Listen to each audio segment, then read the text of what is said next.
Bab 4 Novel Paranateta, lahirnya dinasti Dewa dalam bawah. Langit hutan berwarna kelabu sore itu. Dari kejauhan terlihat benteng tanah yang mulai dikeraskan, suara palu bertalu-talu, dan seruan para pekerja yang mengangkat batu karang dari pesisir. Di tengah hiruk pikuk itu, Paranateta dan kawan-kawannya berdiri terpaku, seakan sejarah yang dulu hanya berupa catatan kering kini hidup berdenyut di depan mata. Herman berbisik, matanya tak lepas dari seorang lelaki berwibawa dengan sorban putih yang duduk bersila di Paseban Agung. Lihatlah, itu Tuan Syarif Maulana Ali, dan di sampingnya Tuan Fakih Ismail. Inilah orang-orang yang mengubah arah kerajaan. Rega mengangguk pelan, wajahnya dipenuhi rasa ingin tahu. Mereka yang menutup kitab Majapahit dan membuka kitab Allah.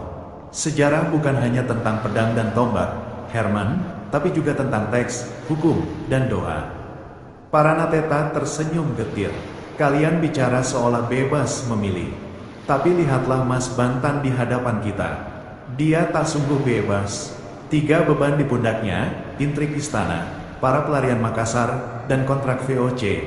Kebebasan itu selalu dirantai oleh zaman. Di saat itulah suara dalam bahasa Samawa menggema dari Paseban Agung, dibacakan seorang juru tulis. Adat Barentiko Syara Barentiko Kitabullah. Kholis yang akhirnya ikut bersama teman-temannya menziarahi waktu ke masa tiba-tiba berbisik lirik, suaranya seperti mantra. Ini bukan sekadar hukum, ada aura yang kita tak bisa lihat. Adat leluhur yang diwariskan Dewa Awan Kuning dari Majapahit, kini diputuskan. Roh-roh tua menangis malam ini. Percayalah, tanah ini menyimpan dendam dan doa. Selain Kholis Iril Masangan juga memilih bergabung. Ia menghela napas panjang, tangannya meraba buku usang yang selalu ia bawa. Tapi hukum adalah konstruksi, Kholis.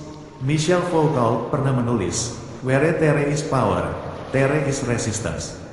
Maka lahirlah benteng, lahirlah masjid, lahirlah sungai yang dikelola. Semua adalah cara negara mengatur tubuh rakyatnya. Malah menatapnya tajam. Lalu di mana ruang bagi manusia mencari dirinya sendiri, Iril? Apakah kita hanya objek kuasa? Iril tersenyum samar. Justru dalam kesadaran bahwa kita diawasi, kita menemukan siapa diri kita. Di halaman istana, Amas Bantan berdiri bersama para pengawal dengan payung kerajaan berwarna kuning emas. Di sekelilingnya duduk para Jawa dengan kipas pakebas, sekaras, dan penyomo lati. Juru tulis kembali membacakan buk. 3 perkara wajib bagi raja, memperbaiki benteng, menata sungai agar rakyat tidak lapar, dan menegakkan masjid agar agama teguh. Herman menunduk, mencatat dalam benaknya. Inilah blueprint pemerintahan Sumbawa yang baru. Benteng, sungai, masjid, negara, ekonomi, agama. 3 pilar yang saling menguatkan. Paranateta menatap jauh, matanya seolah menembus abad. Aku adalah Paranateta, aku pemburu retak waktu. Ini adalah hutanku, dan anak-anak dari anakku akan berjalan di sini setelahku. Aku telah hidup sejak dinasti Batara Sukin di Airenung. Aku menyaksikan ketika Dewa Awan Kuning berangkat ke Majapahit tahun 1331, menerima 4 kitab dari Hayam Wuruk didampingi Gajah Mada dan Arya Damar. Tapi kini, kitab itu dilipat dan ditutup. Apakah sejarah selalu berulang, menerima, memakai, lalu membuang? Hening sejenak, angin laut membawa aroma garam bercampur asap dupa dari masjid baru yang sedang dibangun. Mala dan kawan-kawan sadar bahwa mereka tengah menyaksikan satu momen krusial, berakhirnya warisan Majapahit dan lahirnya Syara sebagai dasar kerajaan. Paranateta berbisik pelan, hampir seperti doa. Aku Paranateta, penjaga retak sejarah. Hari ini aku melihat Sumbawa menutup satu kitab dan membuka kitab lain. Tapi siapakah yang akan membaca kitab balik di masa depan? Pergantian dinasti. Senja menurunkan cahayanya di tanah Samawa.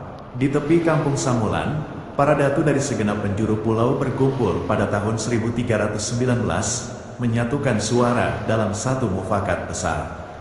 Di bawah naungan langit yang berwarna merah saga, 4 sosok penting hadir, Dewa Awan Kuning, Ranga, Kadaruan, dan Adipati. Mereka bukan sekadar bangsawan, tetapi penentu arah bagi sebuah negeri yang baru saja menyatukan kedatuan-kedatuan kecil yang selama ini tercerai. Paranateta dan kawan-kawannya, Herman, Mala, Rega, Tomo, Holis, dan Iril menyaksikan pertemuan itu seolah berada di panggung sandiwara yang menembus waktu. Herman berbisik penuh takjub. Beginilah awalnya, bukan dongeng, bukan catatan kering. Mereka benar-benar bersumpah di tanah ini, menyatukan Sumbawa. Malah menimpali dengan suara lembut, sejarah selalu mencari titik asalnya. Dan disinilah ia bermula. 12 tahun setelah pertemuan di Samulan, tepatnya pada tahun 1331, rombongan besar berangkat ke Majapahit. Dewa Awan Kuning sendiri memimpin perjalanan, ditemani Ranga, Kadaruan, dan Adipati. Perjalanan laut yang panjang membawa mereka ke Istana Megah di Trowulan. Di Balairung Agung, mereka diterima langsung oleh Raja Hayam Wuruk yang didampingi oleh Pati Gajah Mada dan Arya Damar. Dengan penuh hormat, Dewa Awan Kuning menyampaikan salam persahabatan dari rakyat Sumbawa. Hayam Wuruk tersenyum, lalu menyerahkan 4 kitab hukum untuk dijadikan pedoman pemerintahan, yaitu Palakera, Canggul Muda, Raja Niti, Raja Kutara. Kitab-kitab itu menjadi fondasi sistem pemerintahan di Sumbawa selama berabad-abad.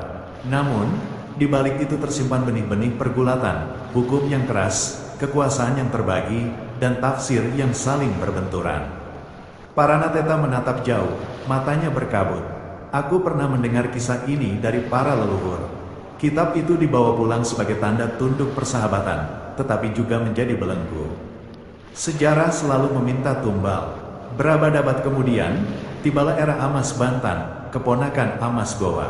Di Utan, pada Paseban Agung, para ulama dari Banten, Tuan Syarif Maulana Ali dan Fakih Ismail menghimpun Dewan Syara.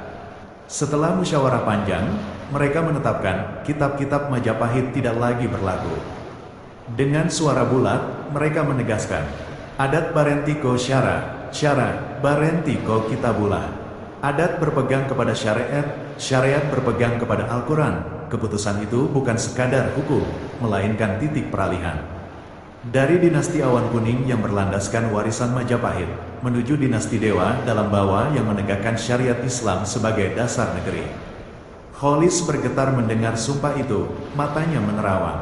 Ini bukan hanya pergantian dinasti, tapi pergantian ruh. Dari kitab Majapahit kepada kitab Allah. Dari pusaka tanah kepada pusaka langit. Iril Masangang menunduk, lalu berkata lirih. Filsafat pun mengajarkan bahwa setiap zaman punya logosnya. Jika Awan Kuning adalah logos Majapahit, maka dalam Bawa adalah logos syariat. Adat menjadi tubuh, syara menjadi jiwa, kitabullah menjadi ruh.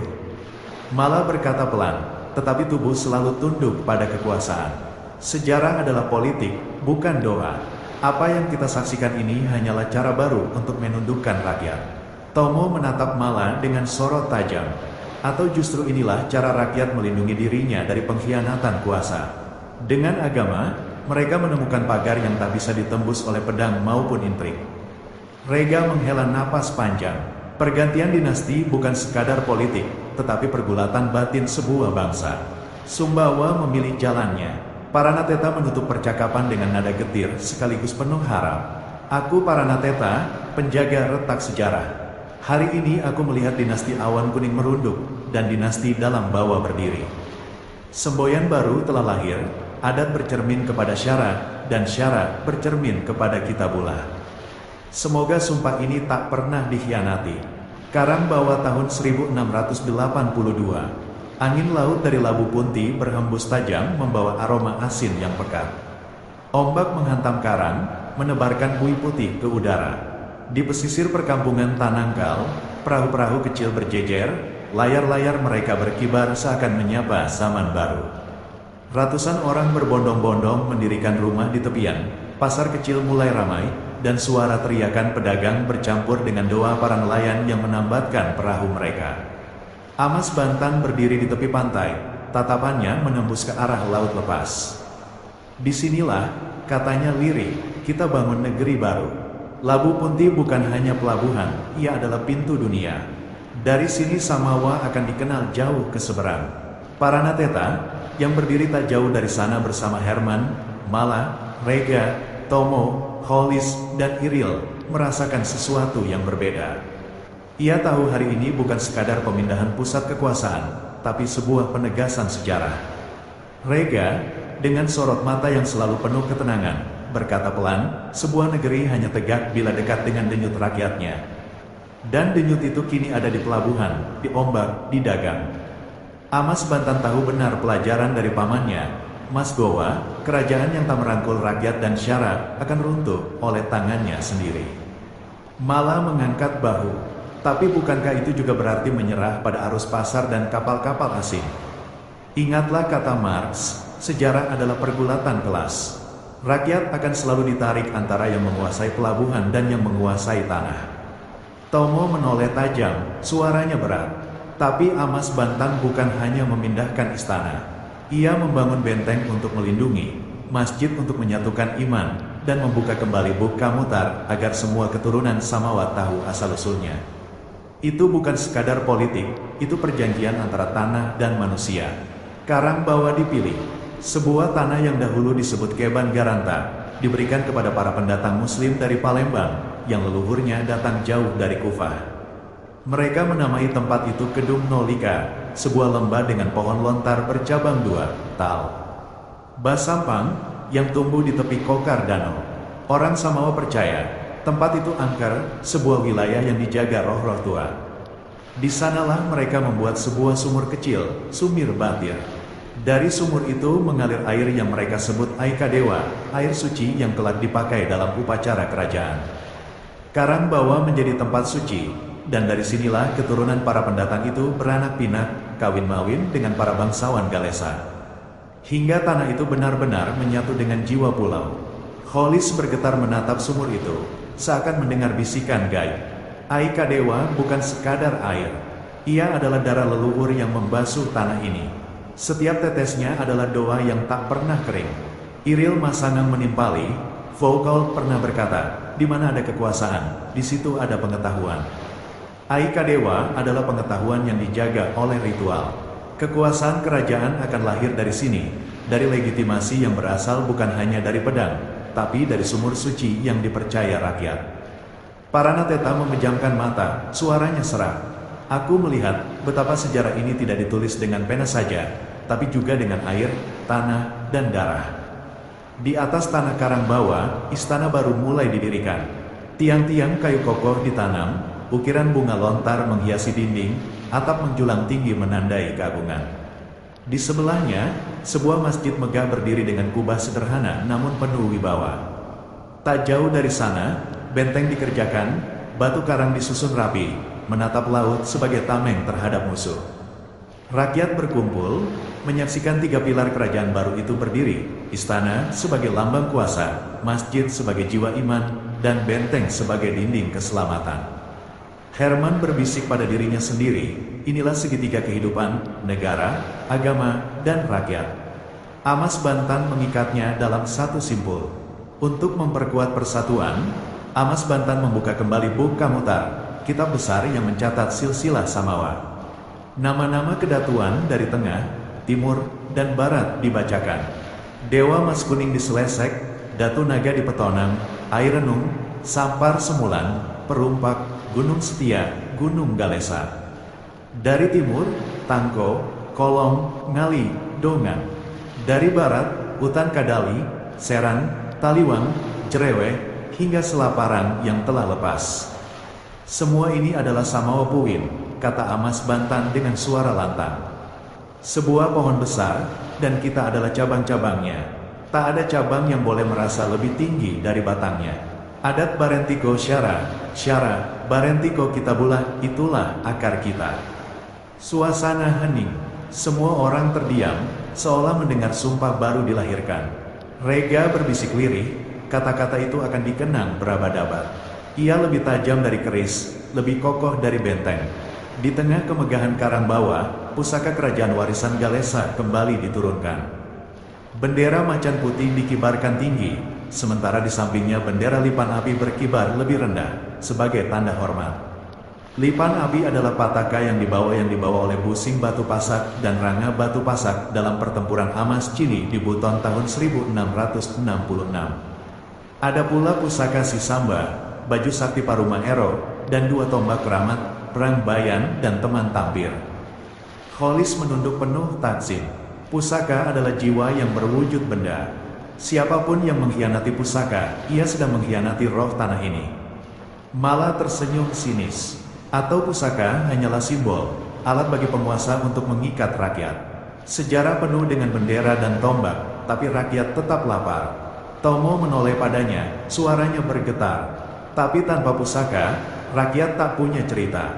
Dan bangsa tanpa cerita adalah bangsa yang mati sebelum waktunya. Paranateta menatap mereka semua, lalu berucap pelan, seakan berbicara pada tanah Samawa itu sendiri. Aku Paranateta, penjaga retak sejarah. Hari ini aku menyaksikan Karang Bawa berdiri. Di sini dinasti dalam Bawa menancapkan akarnya. Dan semoga pohon besar ini tak tumbang oleh angin zaman. Rapang tanah Samawa. Sidang Dewan Syara berlangsung di Paseban Agung. Asap dupa mengepul, bercampur dengan aroma laut yang masih menusuk dari arah Labu Punti. Para ulama, bangsawan, dan pembesar kerajaan duduk bersila, sementara Amas Bantan menatap satu persatu wajah yang hadir. Di hadapannya, seorang juru tulis memegang gulungan lontar, pena bambu siap menorehkan sejarah ke dalam buk tanah Samawa. Paranateta berdiri di sudut balairung bersama Herman, Mala, Rega, Tomo, Holis, dan Iril. Mereka seakan terlempar kembali ke abad ke-17, menyaksikan sidang yang menentukan wajah hukum Sumbawa untuk berabad-abad ke depan. Suaranya lantang, seorang ulama membuka sidang dengan kalimat yang membuat bulu kuduk berdiri. Kasuka Dewa Masmawa Kewatana, Samawa. Seisi balairung bergema, dan juru tulis mulai mencatat setiap kata. Satu persatu ketentuan dibacakan sebagai rapang adat tanah Samawa. Tentang seorang raja hanya dapat diangkat bila memenuhi syarat-syarat tertentu. Juga ditetapkan pula syarat bagi siapa saja yang bisa diangkat menjadi wazir, menjadi menteri, menjadi kadi. Susunan pemerintahan dijabarkan dengan rincin, hubungan antara Kemutar Jereweh, Taliwang, Seran, hingga Selaparang yang sudah lepas, tetap dicatat kewajiban baktinya. Setiap sengketa, dari tanah hingga darah, harus dibawa kepada kadi. Setiap perjanjian dengan kerajaan lain, termasuk dengan kompeni, harus ditulis. Bahkan segala kejadian luar biasa, ekspansi Karangasem ke Selaparang, perang, atau perjanjian damai, harus menjadi catatan, agar kelak tak terulang kebodohan yang sama. Rega berbisik, inilah republik dalam bentuknya yang tua. Rapang itu semacam konstitusi. Mereka sadar betul, sejarah tak boleh hanya diturunkan lewat mulut, tetapi juga lewat tulisan. Iril Masangang menimpali, seperti kata Hannah Arendt, kekuasaan tanpa hukum hanyalah kekerasan. Rapang adalah hukum, pengikat antara raja, menteri, dan rakyat. Mala mendengus, tapi hukum juga bisa menjadi belenggu. Nietzsche pernah mengingatkan, moralitas hanyalah senjata kaum lemah untuk menundukkan yang kuat. Apakah rapang ini benar-benar demi rakyat, atau sekadar cara menahan raja agar tak terlalu berkuasa?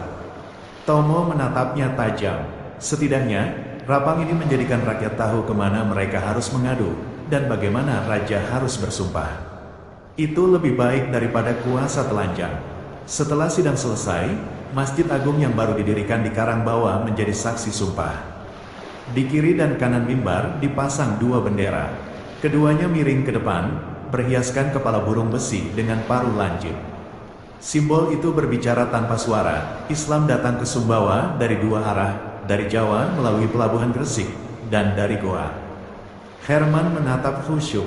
Simbol ini seakan berkata, agama datang bukan dari satu jalan saja, tapi dari pertemuan dua angin. Dan pertemuan itulah yang membuat tanah ini teguh. Holis bergetar, aku melihat bayangan para wali di dalamnya. Dari Gresik, dari Goa, mereka menanam benih. Kini benih itu menjadi pohon besar Samawa. Setelah istana dan masjid selesai, ibu kota baru, Samawa Datu, dipagari dengan ikhtiar spiritual. Para ulama, sanro, dan rakyat bersama-sama melakukan tirakat. Sepanjang pantai, sampan-sampan melingkari pulau, doa-doa dipanjatkan, akar-akar kayu ditanam di lunyuk di antara istana dan masjid. Di benteng kota, ajian-ajian ditanam di gundukan tanah dan rumpun bambu ditarik memanjang 1288 depa dari tungku, berang biji lempeh, tanah, pare, hingga kokar pamisone. Kepercayaan tumbuh, siapapun yang datang dengan serakah dan sewenang-wenang akan kehilangan kekuatannya, jatuh tak berdaya. Sebaliknya, siapapun yang datang dengan niat baik, akan dilindungi. Rega berbisik dengan nada dalam, mereka menciptakan lingkaran gaib, sebuah magic circle yang tak bisa dilihat, tapi dirasakan. Negeri ini dipagari bukan hanya oleh bambu dan batu, tapi juga doa. Hollis mengangguk penuh keyakinan. Aku merasakannya. Siapapun yang masuk dengan hati kotor, akan melihat dirinya hancur di dalam lingkaran ini. Di malam hari, tampil para lelaki gagah perkasa, bija-bija lempe. Dengan suara lantang ia melantunkan lawas. Ma panto tutua, kawa, tanyak diri mara layar, ada kemiring mugita. Sanompo ola, ku miring, pola poto baru rawas, manana. Tangkoling, lese, meruntuh. Herman menoleh ke Paranateta. Apa artinya? Paranateta tersenyum getir. Itu syair tentang orang kuat, tegap laksana layar terkembang. Pantang miring oleh angin, meski patah tetap kembali tegak. Begitulah pesan bagi raja dan rakyat, jangan tunduk pada badai. Dan sejak saat itu, Tau Samawa, sebutan bagi rakyat Sumbawa, percaya, negeri mereka telah dipagari lingkaran kesaktian. Bahkan Sultan sendiri, bila melewati Tungkup, harus turun dari jempana dan berjalan kaki, menanggalkan kebesarannya. Hukum itu berlaku untuk semua, bahkan untuk raja. Iril berkata pelan, disinilah letak keagungan negeri ini. Hukum tak hanya mengikat rakyat, tapi juga penguasa. Seperti lingkaran gaib yang mengikat mereka semua di bawah satu langit. Paranateta menatap ke langit malam yang berkilau bintang. Aku menyaksikan Sumbawa berdiri di atas hukum, doa, dan sumpah. Sebuah negeri yang dipagari tak hanya oleh dinding tanah, tapi oleh iman dan kata-kata yang tak bisa dicabut kembali. Balarea Karangbawa hari itu, halaman istana Karangbawa ramai oleh lalu lalang orang. Tiang-tiang istana baru sudah berdiri, dan di sekelilingnya para pekerja menata batu bata tanah liat untuk memperkuat dinding. Namun bukan lagi pembangunan yang jadi pokok, melainkan penataan tata pemerintahan dan adat. Datu Mutar, ujar seorang ulama di dalam sidang Dewan Syara, adalah orang yang dituakan. Kepadanya tertuang segala bakti rakyat. Ia adalah kepala pemerintahan, adat, dan hukum. Suara itu ditulis rapi oleh juru tulis, masuk ke dalam buk tanah Samawa. Dalam rapat itu, seorang tetua adat menggambarkan posisi raja dengan kiasan yang kelak terkenal. Raja adalah kuali, para menteri, memanca, dan lelurah adalah tungku. Sedang kayunya adalah rakyat, rebulbok. Tanpa kayu, tungku tak bernyala. Tanpa tungku, kuali tak berguna. Tanpa kuali, tiada yang bisa dimasak. Herman tertegun mendengar. Mereka melukiskan negara seperti tubuh rumah tangga. Sederhana, tapi tajam. Paranateta tersenyum sama. Disinilah filsafat rakyat hidup. Lebih nyata dari 1000 buku, karena ia lahir dari dapur dan bara. Orang-orang yang bertugas di sekitar raja lalu dibagi. Yang menjaga dan melayani raja dalam kehidupan Balarea adalah orang-orang hutan, karena hutan pernah menjadi pusat pemerintahan. Mereka sudah terbiasa mengatur lalu lintas tamu, menjaga rahasia, dan tahu etika di depan raja. Sedang urusan moral dan material, dipikul oleh orang-orang dari Peroso, Ropang, Orong Telu, Batu Lantai, Re, dan Rea Hulu, serta Rea Hilir. Dari mereka dipilih pengawal dalam dan luar istana, tahu seloko, tahu baju besi, tahu badong, tahu kantar, dan tahu katik. Suara langkah mereka berderap di pelataran, seolah bumi ikut bergetar. Hollis berbisik lirih, matanya berkaca-kaca.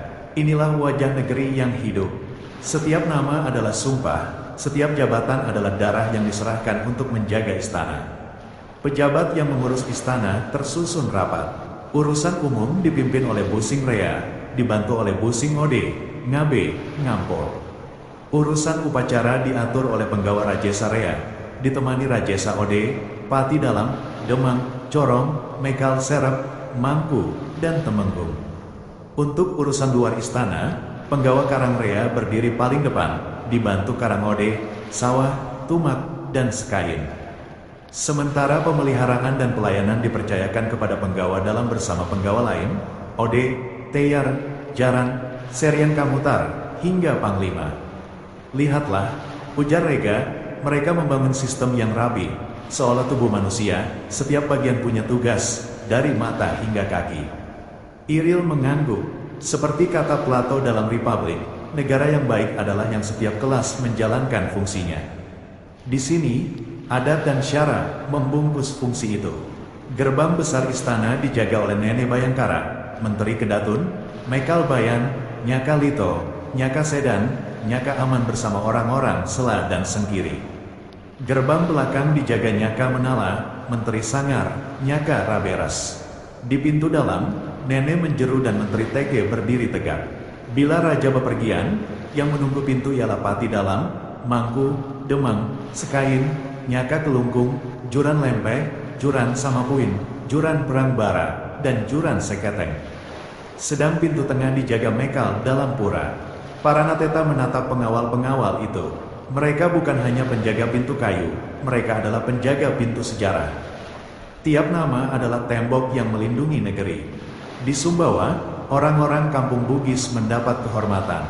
Mereka disebut Gajang Ritapi, kafan raja, tak boleh bercerai dengan sultan. Sumpah ini turun-temurun sejak leluhur Bugis dibawa oleh Sultan Sumbawa dahulu kala. Jika raja meninggal, orang Bugislah yang membungkus jasadnya, tanda kesetiaan yang tak putus bahkan setelah ajal. Mala mengangkat alis. Kesetiaan seperti ini, apakah sungguh ikhlas, atau karena keterikatan darah dan janji yang tak bisa dibatalkan? Tomo menjawab tegas, tak semua kesetiaan lahir dari pamrih. Ada yang lahir dari sumpah suci, dan itu lebih kuat daripada emas atau pedang. Yang memelihara lumbung, menumbuk padi, dan membersihkan kolong istana adalah orang-orang Karang Tunggal. Dari Peroso datang pangkat-pangkat adat, Nyaka, Sele, Sariang, Rakti, Anye, Dasin, Patiburu, Longan, Palowa, Kanaruan. Mereka yang mengurus bunga antin, beras untuk tamu, telur, menjangan, madu, lilin, hingga sarung kayu tombak. Saat upacara besar, merekalah yang mengatur orang mengusung jempana, boleh, juli, mengurus barisan keraci, hingga menyiapkan belawas. Herman menatap pemandangan itu dengan mata berbinar. Inilah negara yang sebenarnya. Tak ada jabatan kecil, karena semua bersatu menjaga raja dan negeri. Rega menambahkan dengan suara pelan, dan setiap orang tahu bakti mereka. Inilah Paboat Aji, pengabdian. Tanpa Paboat Aji, negeri ini hanyalah pasir yang mudah tercerai. Paranateta menutup mata, lalu berbisik, aku menyaksikan Karang Bawa bukan hanya berdiri dengan istana dan masjid. Ia hidup oleh manusia-manusianya. Negeri ini bukan hanya raja, tapi juga tungku, kayu, dan bara. Penobatan Amas Bantan. Langit Karang Bawa pagi itu dipenuhi cahaya kemasan. Matahari terbit dari ufuk Laut Labu Punti, sinarnya memantul pada dinding-dinding benteng yang baru rampung. Suara beduk bertalu dari masjid, menggemakan ayat-ayat doa yang dibacakan para ulama. Di halaman luas istana, rakyat dari segala penjuru Samawa berkumpul. Mereka datang dari Selesek, Petonang, Airenung, Sampar Semulan, hingga Jerewe dan Taliwang. Bendera macan putih dikibarkan tinggi di angkasa, sementara di sampingnya, bendera lipan api berkibar lebih rendah, menyala merah seperti lidah bara. Setelah istana, masjid, dan benteng berdiri, serta para pejabat dan pengawal kerajaan menempati kedudukan mereka, tibalah hari yang ditunggu-tunggu, penobatan Amas Bantan sebagai Raja Baru Sumbawa. Sejak fajar, rakyat berduyun-duyun ke Karang Bawa. Udara dipenuhi bunyi gendang, tiupan serunai, dan lantunan doa para ulama. Di balairung istana, sebuah singgasana berlapis kain kuning emas didirikan. Dalam bahasa Samawa, singgasana itu disebut Panyengan. Amas Bantan didudukkan di atasnya, wajahnya teduh namun tegang, seolah memanggul beban yang lebih berat dari gunung batu lanteh. Lalu tampil juru pelasan sebagai adipati, dengan suara berat, ia membacakan surat keputusan yang menggema ke seluruh balairung. Karoa Tanah, Samawa Kaling Empang Lako Jarewe, Kaling Lit Lako Padesa, Mupakat Sarea Tahu, Yasatokal Amas Bantan Dadi Dewa Masmawa Sultan Harun Al-Rashid. Seluruh tanah Samawa, dari Empang hingga Jerewe, dari hulu hingga pesisir, dengan mufakat semua orang, menetapkan Amas Bantan menjadi Dewa Masmawa. Serentak rakyat bersorak, Kasuka Dewa. Kalimat tersebut sekaligus mengikat rakyatnya dengan ikatan. Kelek datang, suruh lalo, eneng beang, beang tangko. Usai pengumuman itu, rombongan bergerak ke Masjid Agung. Di sana, 3 menteri kerajaan, Menteri Telu, tampil dengan pakaian kebesaran. Busing Rea berdiri di atas mimbar, mengawasi jalannya upacara. Di hadapannya, Rangga membawa payung pusaka serpedang yang dipegang oleh Mekal Serip. Di sisi lain, Dipati membawa keris pusaka, sementara Kalibelah menjunjung tombak dan lembing. Suasana hening. Juru Pelasan, yang kini juga bertindak sebagai Dipati, maju ke depan. Ia menyerahkan keris kepada Nenek Badong, lalu menguatkan penobatan dengan sumpah adat. Kata-katanya menggetarkan, meluncur dalam bahasa Samawa. Lamin no mu adil mu parenta rakyat, mu entek ko olat bau kau bele, mu tamak ko ai bau kau balo. Lamin mu jempung mu bosok, lamin mu sonap mu pongong, yang mo pupu soro kau, yang mo teming tampol ling umak, laknat kau kuran 30 jis. Amas Bantan menundukkan kepala, lalu menjawab dengan suara teguh. Aku berjanji, aku bersumpah, adat Barentiko syara, Barentiko kitabullah. Lamin aku khianat, laknat Quran 30 jis atasku. Takbir bergema di dalam masjid. Suara rakyat bercampur dengan doa, menggetarkan tiang-tiang kayu dan kubah baru yang berdiri di atasnya. Setelah sumpah, Amas Bantan ditaburi beras kuning oleh Nenek Juru Pelasan. Bukan beras biasa, melainkan campuran emas, perak, dan tembaga, lambang kemakmuran yang harus dipelihara seorang raja. Di luar serambi, tahu-tahu tanak mulai berbaris, wanita dengan lambung pene, kere alang, pria bersarung kere alang, berdestar sapu alang tugeris. Sarune melengking, Gero bersahut, ho ham. Usai penaburan, raja dinaikkan ke atas jempana, bole, yang dipangku oleh Busing. Ia diusung mengelilingi balai Pamaning 5 kali, lalu 7 kali, sebagai tanda pembersihan. Di akhir, ia membasuh kaki di atas jempana, lambang kerendahan hati sebelum menerima bayat. Di Luyuk Agung, para menteri dan perlante berkumpul. Mereka mengangkat tangan, sebagiannya menggenggam keris terhunus, sebagiannya memegang hulu keris. Upacara ini disebut ngenyar, ikrar sumpah setia. Satu persatu mereka menyuarakan isi hati, mengucap janji setia kepada Amas Bantan.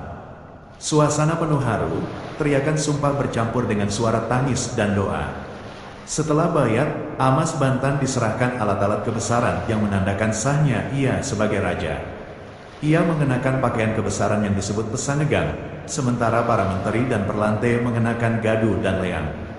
Lalu dibawa pula benda-benda pusaka sakti, parewa kamutar, yang dipercaya memiliki kekuatan gaib, serpedang, payung kebesaran.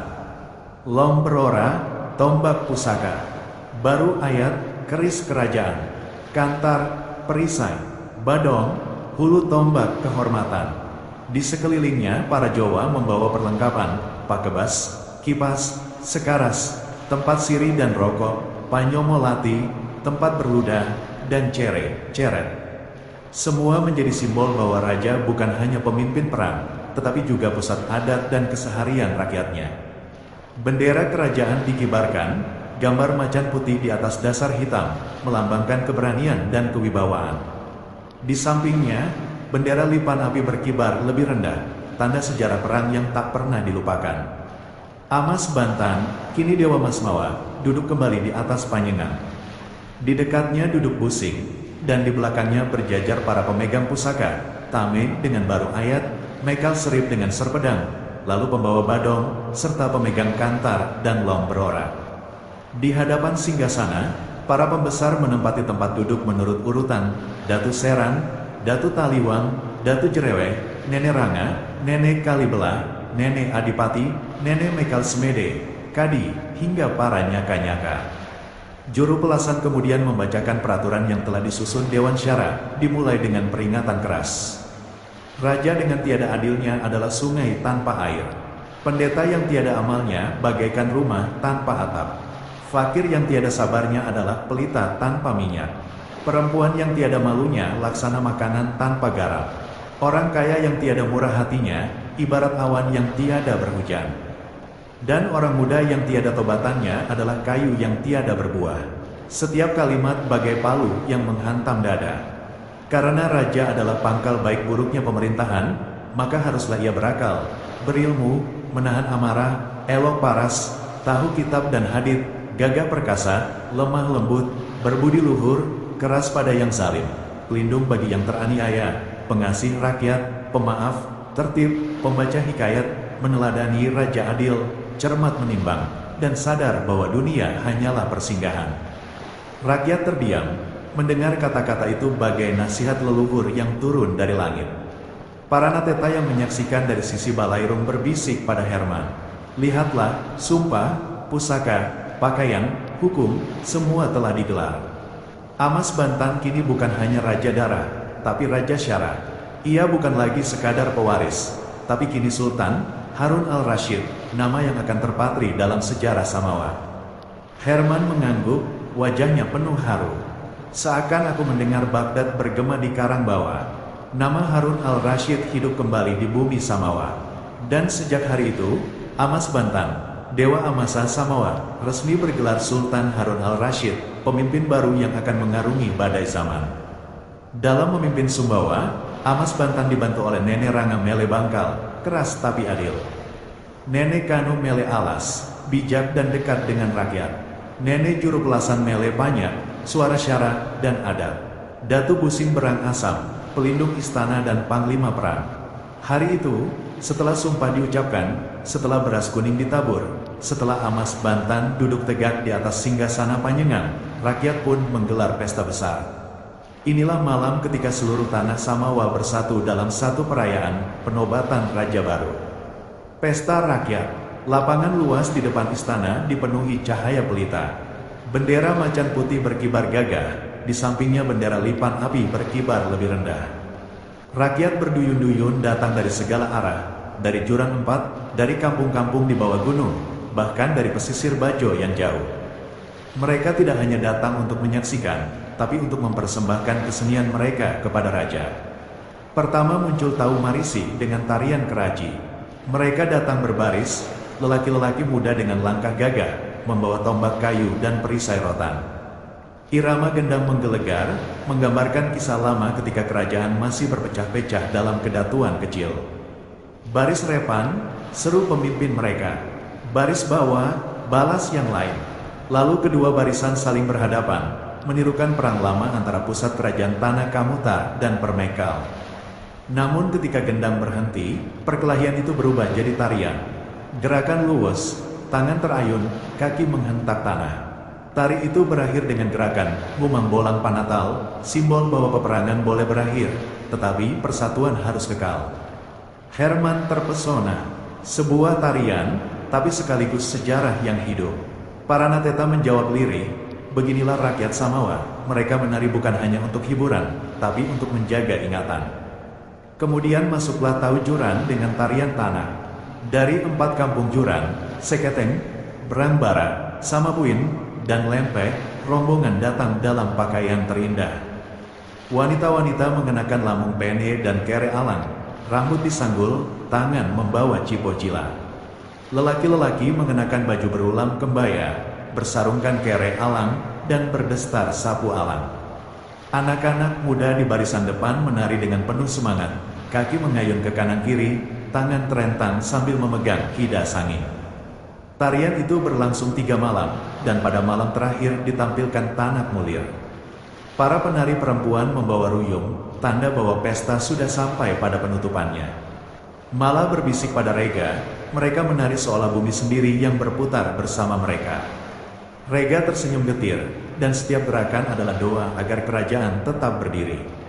Setelah itu tampil Tau Kampung dengan permainan sempa. Mereka menampilkan kekuatan rakyat desa, dengan gerakan-gerakan lincah menyerupai kerja di sawah, menanam padi, mencangkul, memikul air. Semua berubah jadi tarian yang ritmis, penuh semangat kebersamaan. "Sempa ini seperti tubuh rakyat sendiri," kata Tomo. "Setiap gerakan mencerminkan kerja, jerih payah, dan cinta mereka pada tanah." Dari arah pantai datanglah Tau Bajo, nelayan pengembara, dengan tarian joget. Mereka melompat-lompat ringan, seolah menirukan ikan-ikan melesat di laut. Gerakan tangan mereka menyerupai layar terkembang, dan hentakan kaki menyerupai ombak yang pecah. Hollis merinding, ini bukan sekadar tarian. Ini adalah laut yang menari. Laut yang memberi makan, tapi juga bisa menelan kapal. Rebana Kebo dipukul bertalu dengan ulan Anosiep untuk mengiringi Sakeco. Sementara Rabana Ode mengiringi Langko dengan ulan Taliwang. Sarune juga sahut menyahut mengikuti irama Baganda. Ditambah suara mistis Bagero dalam Saketa menambah magis situasi malam. Terakhir, tampil Tau Garo dengan Gore. Mereka datang dengan gerakan penuh tenaga, menirukan adu ketangkasan, melambangkan kekuatan yang liar tapi jinak di bawah aturan adat. Sorak-sorai rakyat membahana, menyambut tiap gerakan penuh semangat itu. Paranateta kemudian menoleh. Dengarkan, Badede, itu nyanyian yang hanya boleh dilakukan oleh mereka yang pernah tinggal di istana. Kosok dan kancing mengiringi kata yang menghidupkan arwah leluhur. Di sini waktu mendengarkan kita, bukan hanya kita mendengarkan waktu. Iril Masangam berkomentar pelan, semua tarian ini adalah filosofi. Dari perang, dari kerja, dari laut, dari kekuatan, semua akhirnya bersatu di bawah satu raja. Itulah makna penobatan ini. Di Singgasana, Amas Bantan menyaksikan satu persatu tarian itu dengan wajah tenang. Namun sebelum pesta berakhir, ia berdiri, suara lantangnya menggema.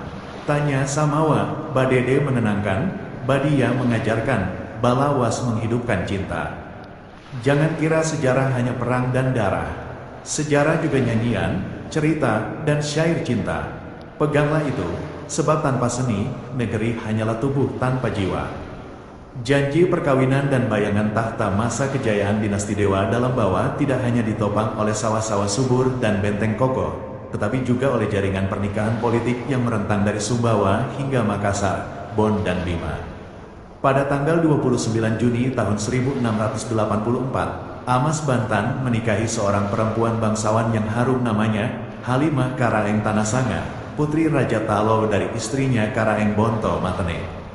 Darah biru Halimah tidak berhenti di situ. Ibunya adalah anak dari Sultan Bima Abil Khair Sirajuddin, sehingga ikatan ini memperkuat simpul kekuasaan antara Sumbawa, Bima, dan Makassar.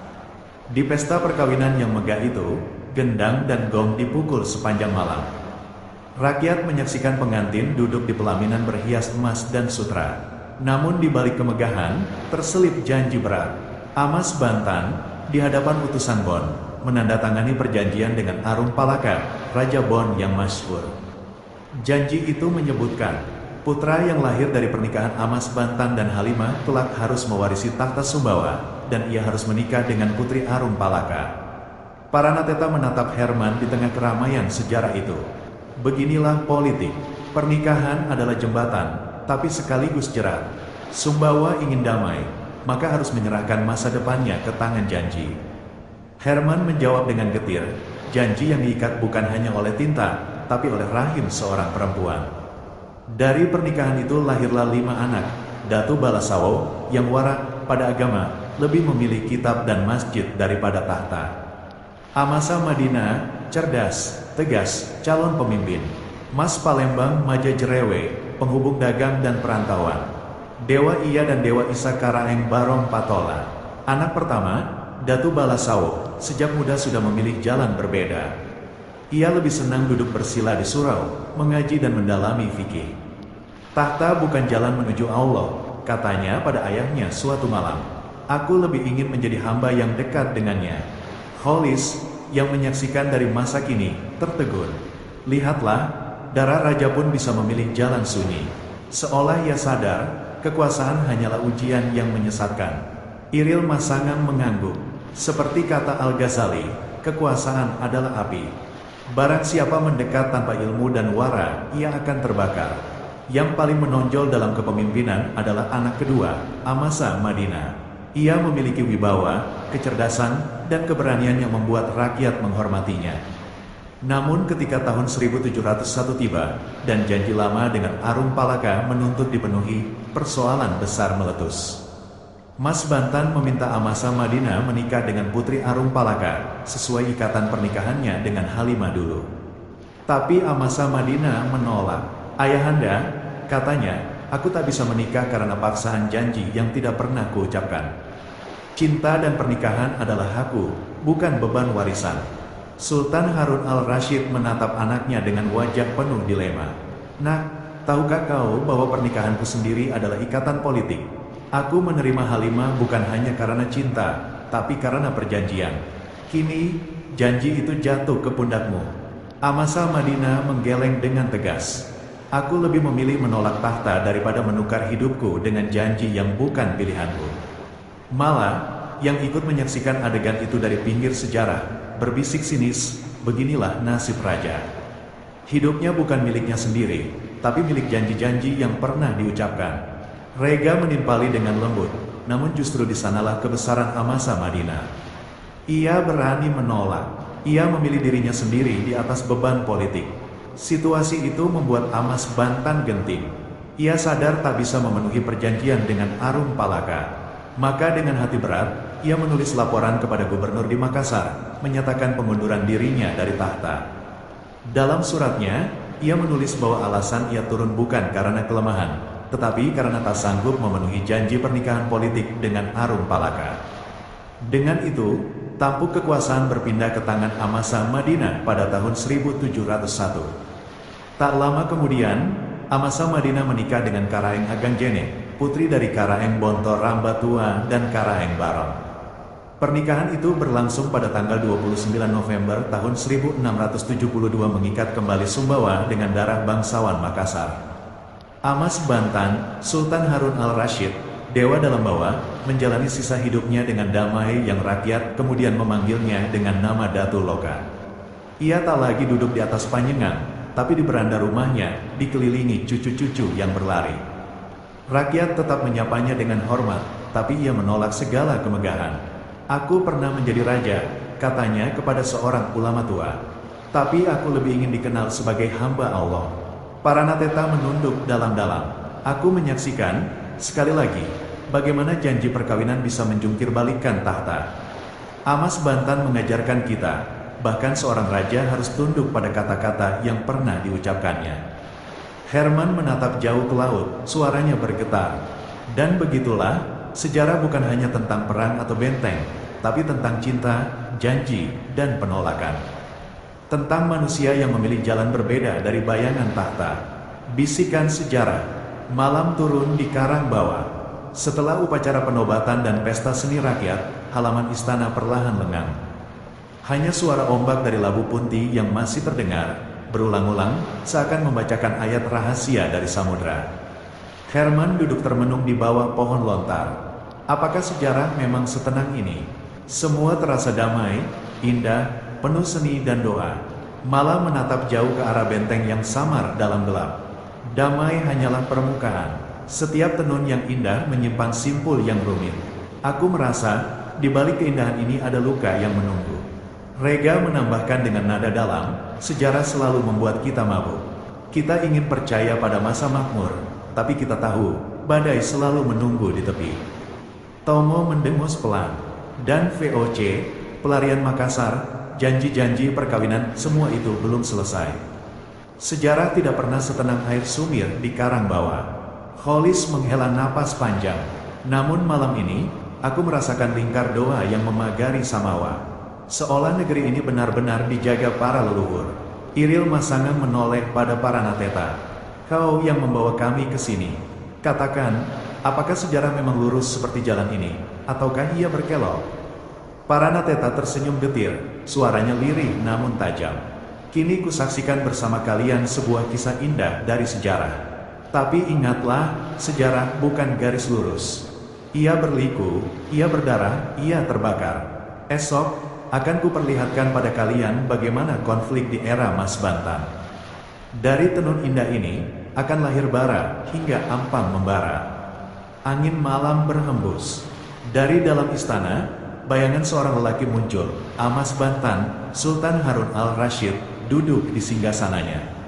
Wajahnya tampak samar, namun suaranya jelas, menembus batas waktu. Aku pernah memegang tahta, pernah memegang sumpah. Ketahuilah, wahai kalian dari masa depan, raja tidak hidup dari mahkota, tapi dari keadilan. Negeri tidak bertahan dari benteng, tapi dari persatuan. Dan sejarah adalah luka yang terus membuka dirinya. kalian mencari ketenangan dalam kisahku. Tapi dengarlah, ketenangan hanyalah permukaan laut. Di bawahnya, arus deras selalu mengalir. Jika kalian ingin memahami Samawa, jangan hanya lihat puncaknya.